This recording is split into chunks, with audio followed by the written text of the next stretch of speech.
bienvenue à cette nouvelle vidéo de United Health. Aujourd'hui, on a vu dans la première vidéo euh, les fondamentaux de United Healthcare. Dans la seconde, on a vu ce qu'était Optum. Et aujourd'hui, on va revenir sur United Healthcare. La raison étant que, à la vue de notre analyse, on a pu voir euh, que dans un premier temps, chacune des divisions était relativement assez différente, donc ça vaudrait la peine de les évaluer par partie. Donc, évaluer chaque division et à la fin faire la somme. Et également parce que au Congrès, il y a certains bills, certains projets de loi dans le but de séparer certaines parties de United Health. Donc, c'est pour ça que si on fait une évaluation par partie, on va pouvoir connaître la somme des valeurs restantes si un événement de la sorte devait se produire. Donc, aujourd'hui, avec United Healthcare, on va passer une par une les hypothèses sur notre modèle et on va voir combien est la valeur de United Healthcare. Donc, commençons dès maintenant avec euh, le type de programme le plus important qui est assuré par United Healthcare, c'est Medicare. Donc, vous pouvez voir à l'écran que pour United Healthcare, la catégorie de Medicare est la plus importante, à presque 45% du revenu. Et c'est depuis 2015 que c'est comme ça. Donc, la première hypothèse est que la croissance du nombre de personnes âgées aux États-Unis est une tendance durable. Et donc, on peut voir ici que ce sont les projections de la tranche de population de 65 ans et plus entre 2022 et 2100. Donc, ce sont des chiffres du US Census Bureau.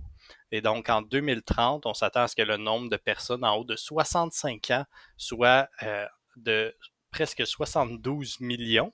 Et pourquoi c'est important pour nous? C'est lorsque une personne atteint l'âge de 65 ans, elle devient éligible à Medicare. Donc, une personne est automatiquement éligible à Medicare à 65 ans si elle est citoyenne américaine ou une résidente permanente, elle ou son conjoint a travaillé au moins 10 ans dans un emploi assujetti à la sécurité sociale. Il y a également des admissibilités spéciales si vous avez moins de 65 ans, ce qui fait en sorte que le nombre de personnes admissibles à Medicare peut être plus élevé que le nombre de personnes qui sont âgées de 65 ans et plus. Mais on voit que la tendance pour le prochain siècle est à la hausse pour le nombre de personnes en haut de 65 ans dans la population américaine. Et donc, pourquoi c'est important? Parce que ce qui vient à notre deuxième hypothèse, que l'adoption des plans Medicare Advantage poursuivra sa trajectoire haussière. Donc, euh, donc ça, c'est vraiment intéressant. Lorsque vous devenez un senior aux États-Unis, vous avez le choix de prendre le programme Medicare public, qui sont les parties A et B, ou vous pouvez aller par option au Medicare partie C, ce qui est les programmes Medicare Advantage. Et donc, il n'y a pas de frais supplémentaires, c'est seulement une option. Et le graphique que vous voyez à l'écran, c'est la tendance depuis 10 ans sur le choix de programme pour les personnes qui sont seniors. Donc, on peut voir qu'en 2015, 31% des personnes seniors choisissaient l'option Medicare Advantage. Tandis que 2024, c'était une personne sur deux, plus qu'une personne sur deux. Donc, il y a vraiment un attrait particulier pour le type de programme que United Healthcare offre. Et pourquoi ça? Il y a plusieurs avantages au programme Medicare Advantage comparé au Medicare public. Donc, le premier, ça peut être c'est un avantage économique.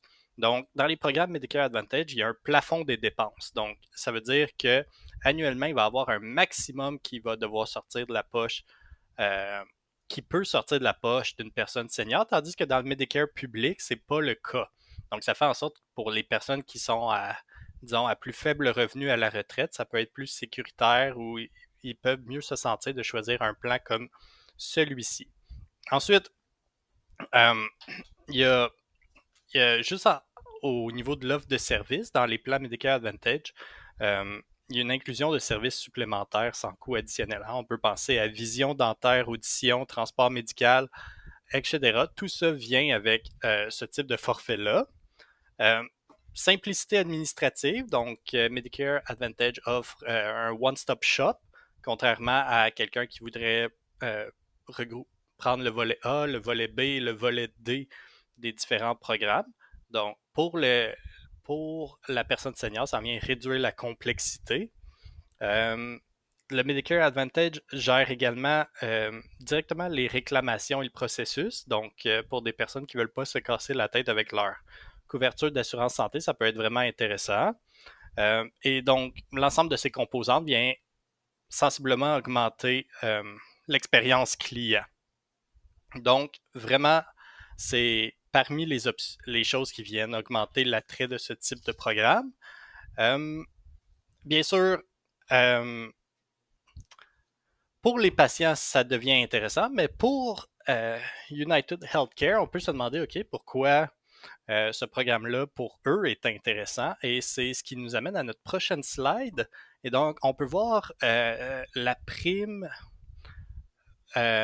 moyenne payée pour la couverture d'assurance santé pour les différents programmes qui sont offerts par United Healthcare.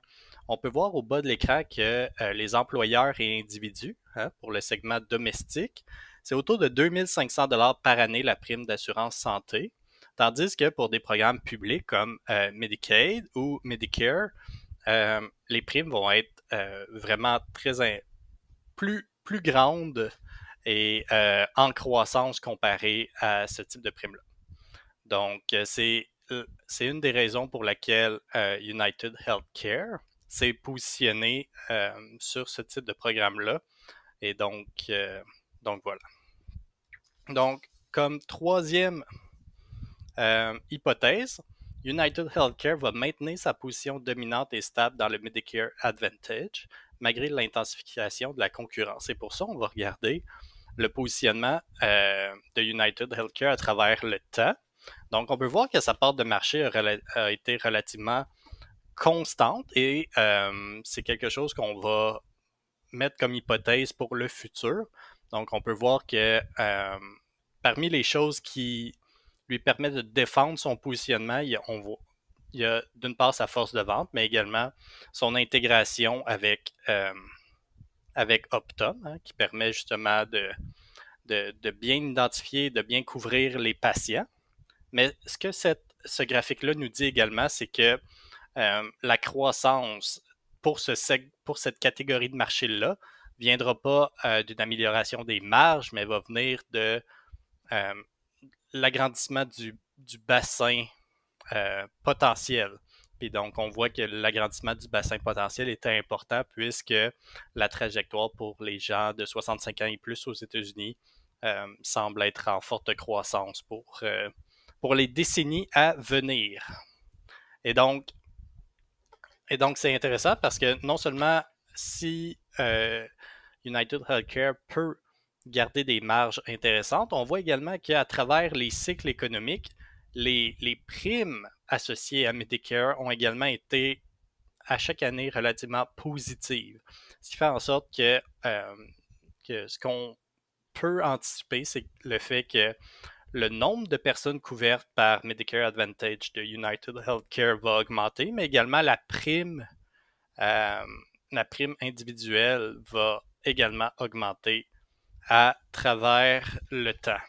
Donc, voilà. Et on peut le voir avec la prime l'autorisation par le CMS pour l'anticipation des changements de revenus.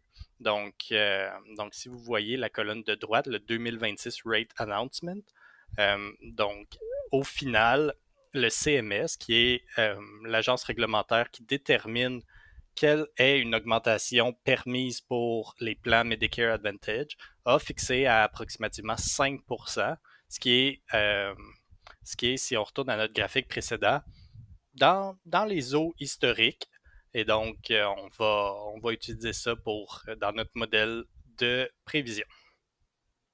Quatrième étape, quatrième hypothèse, ça c'est quelque chose de plus négatif pour United Healthcare, mais ça fait partie de notre évaluation. On ne peut pas juste être positif tout le temps, il faut prendre les deux côtés de la médaille.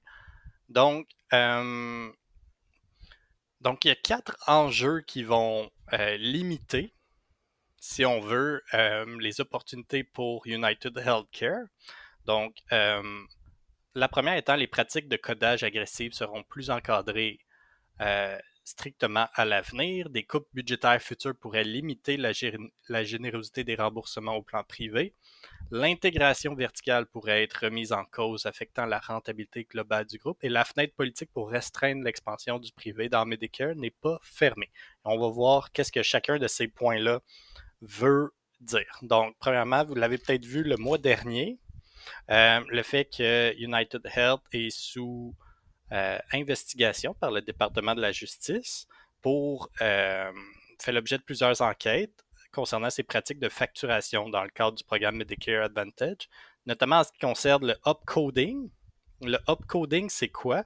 C'est une pratique qui consiste à attribuer à un patient des diagnostics plus graves ou plus nombreux que ceux réellement justifiés, dans le but d'augmenter les paiements reçus de Medicare. Donc, dans le contexte de Medicare Advantage, les assureurs privés reçoivent des primes plus élevées pour les patients qui ont des conditions médicales plus complexes. Donc, vous pouvez voir où le département de la justice pourrait en venir si United Healthcare est trouvé coupable de upcoding. On voit également que Medicare pourrait être impacté par le One Big Beautiful Bill Act, notamment à cause d'une clause qui s'appelle PAYGO, donc Pay As You Go. Et le Pay As You Go, c'est un principe qui exige que toute nouvelle loi qui augmente les dépenses fédérales ou qui augmente les dépenses fédérales ou qui réduit les recettes, comme par exemple la baisse d'impôts, soit compensée par l'inverse. Donc, par exemple, si le Congrès adopte une réduction d'impôts de 100 milliards de dollars sur 10 ans, il doit réduire d'autres dépenses obligatoires de 100 milliards, soit trouver d'autres façons d'augmenter des taxes de 100 milliards ou une combinaison des deux. Donc, si aucune compensation n'est prévue, la loi prévoit des coupes automatiques qu'on appelle des sequesters dans certains programmes fédéraux, dont Medicare. OK? Puis donc, Medicare peut subir une réduction allant jusqu'à 4% par an. Puis dans le projet de loi surnommé le One Big Beautiful Bill, les réductions fiscales proposées sans contrepartie pourraient déclencher des coupes automatiques dans Medicare dès 2027 jusqu'à 500 milliards sur la décennie. Donc, 50 milliards par année. Et la place de United Healthcare, c'est environ dans les eaux de 20 à 25%. Donc, ça serait environ 100 milliards d'impact et on va également le modéliser dans notre revenu. Il y a également d'autres projets de loi au Congrès qui pourraient impacter United Healthcare. On pense à The Patients Before Monopolies Act. Donc, c'est un projet de loi dans le but de dissocier un assureur et un PBM. Donc, l'impact de cela, ça serait si jamais ça devait aller de l'avant, United Health devrait se départir de Optum Rx, qui est son gestionnaire de pharmacie, son PBM. Et donc, ce que ça ferait, c'est que ça pourrait possiblement augmenter le coût des médicaments pour United Healthcare. Donc, pourrait avoir des coûts d'exploitation plus élevés. Donc ça, c'est quelque chose qu'il va falloir retenir, spécialement parce que parmi les personnes qui ont amené le bill, vous pouvez voir 2 sénateurs de 2 partis différents, donc Mme Elizabeth Warren et M. Josh Hawley, qui est un républicain. Donc il semble ça semble être bipartisan sur ce potentiel bill-là, donc à tenir à l'œil. Pour l'instant, il a seulement été introduit, donc il n'a pas passé aucune chambre, etc. Mais il faut tenir ça. Et aussi ce bill qui n'est pas nouveau, mais qui est remis à chaque année à la Chambre, qui a très peu de chances de passer, mais le Medicare for All, hein, vous imaginez que si Medicare, euh, si la seule norme devenait le Medicare public, des compagnies comme United Healthcare qui reposent sur le Medicare privé, ça serait fortement impacté. Donc, c'est un projet de loi qui est introduit à la Chambre par deux représentantes et le sénateur Bernie Sanders, mais ça vient d'être introduit. Probablement que ça ne passera pas parce que les deux chambres sont détenues par les républicains. Donc, ça va dead on arrival. Mais il faut toujours tenir ça en tête. Voilà. Donc, c'est ce qui complète. D'accord, on a encore du temps. Donc, ensuite, on va passer à Medicaid. Donc, Medicaid est l'autre catégorie que United Healthcare est impliqué. Celui-là, les anticipations sont beaucoup plus négatives que ce qu'on a vu dans le premier. Donc, juste un petit rafraîchissement. On a vu que, vous pouvez regarder la ligne bleue, le Community and State. C'est vraiment dans ce type de programme-là que Medicaid va se trouver. C'est le programme majoritaire. Il y a d'autres types de programmes qui sont offerts par les États pour, par exemple, la nutrition des enfants, etc. Mais Medicaid fait le bulk de cette catégorie-là. Donc, l'environnement budgétaire de Medicaid va se détériorer dans les prochaines années, limitant la croissance et les marges dans ce segment d'activité-là. Hein? The One Big Beautiful Bill Act, et ça, c'est probablement, euh, si vous avez suivi les nouvelles, ce qui en ressort le plus aux États-Unis, c'est que le projet de loi, The One Big Beautiful Bill, prévoit une réduction de plus de 700 milliards de dollars de financement fédéral de Medicaid sur 10 ans. Et donc, il y a également d'autres conditions, comme par exemple, à partir du 31 décembre 2026, les États vont devoir vérifier que l'individu âgé de 19 à 64 ans travaille au moins 80 heures par mois ou participe à des activités admissibles pour continuer à recevoir certaines prestations. Ensuite, le projet de loi oblige également la vérification de l'éligibilité, etc. Et donc, vous pouvez voir que dans ce projet de loi, c'est vraiment Medicaid qui est ciblé. Et pour United Healthcare, on pourrait voir des impacts au niveau de la réduction du nombre d'adhérents. Right? Hein, les coupes budgétaires et les nouvelles exigences pourraient entraîner une diminution du nombre de bénéficiaires et donc une diminution du nombre de membres qui sont couverts par United Healthcare.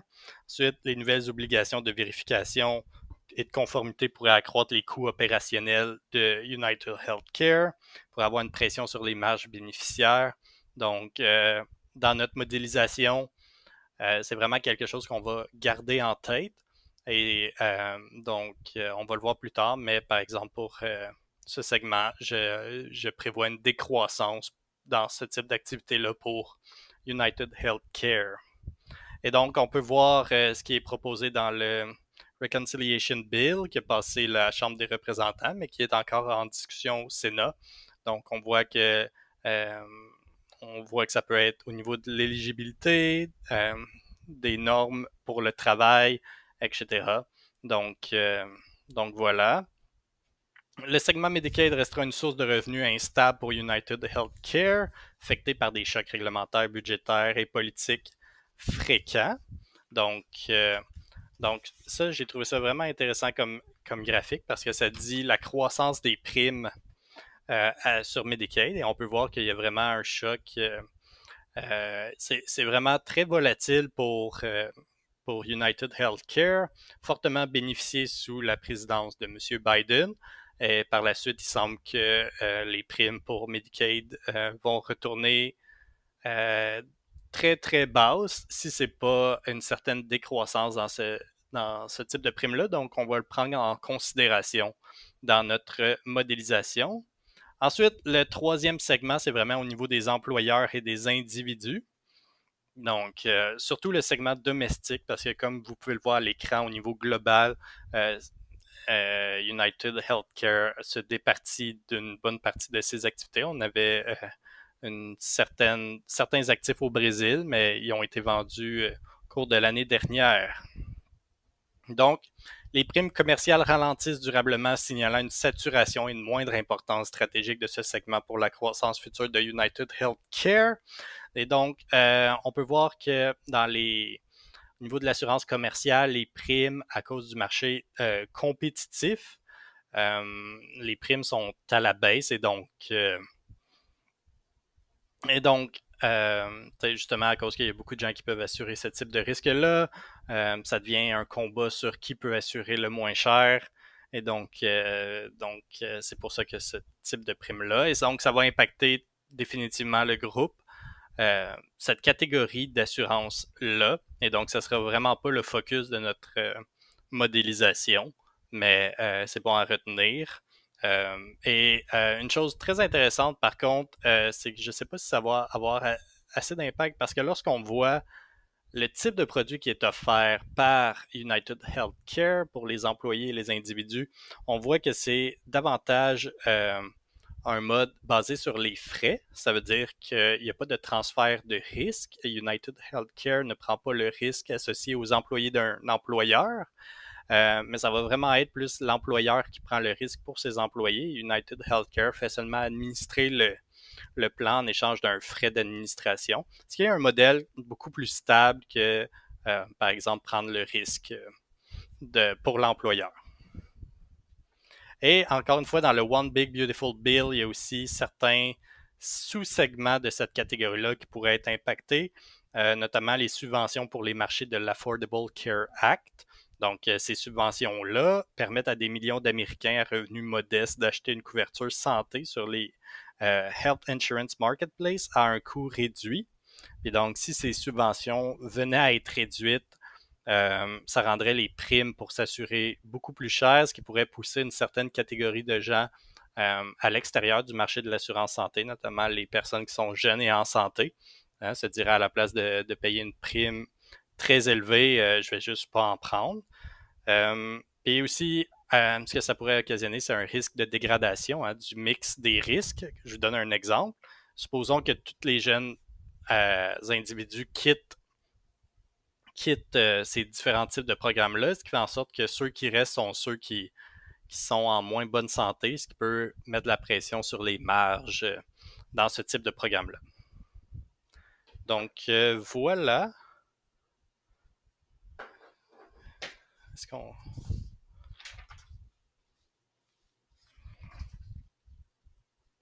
Parfait. On va voir la modélisation dans la prochaine vidéo. Merci d'avoir été là et dans la prochaine vidéo, on va juste compléter sur l'ensemble des choses qu'on vient de voir.